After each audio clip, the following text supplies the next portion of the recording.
there are quite a few hidden costs that may catch a beginning investor off guard. One of those may be around turnover. So again, vacancy is typically accounted for in the pro forma, but a lot of times what you don't see is that turnover cost as far as repairs and painting and all that stuff. And then you also don't see that leasing fee on the back end. So if somebody sends me a pro forma, sends me a deal and says, hey, can you look at that? I am trying to add those particular costs in to say that is great, but guess what? Those tenants are going to move out at some point and you have to account for that. So that I would say is like the number one.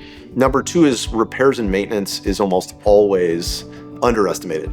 So they may be at 4 or 5%, but it's always going to be higher. And that's going to depend on neighborhood and tenant base and all that thing, the vintage of the property and all that stuff. But typically that is like the number two thing that I see.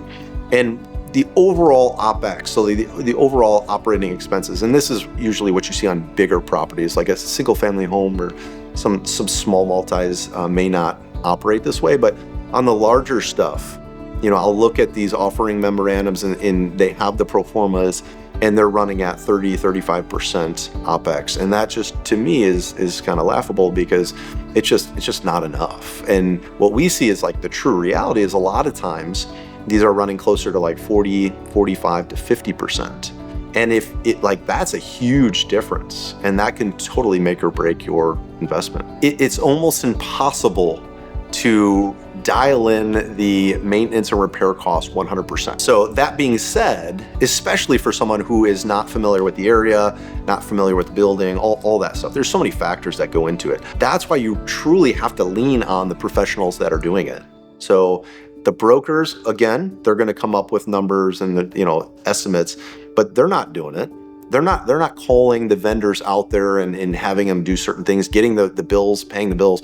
Like, you want to call the property management companies in the area and get their opinion on, again, not just one. This is a big investment. Call 2, call 3, call 4 property managers. It's depending on the results. I mean, if you call the first 3 and they all tell you, hey, your repairs and maintenance are going to be at 8%. Okay, that's probably, you could assume that's pretty accurate.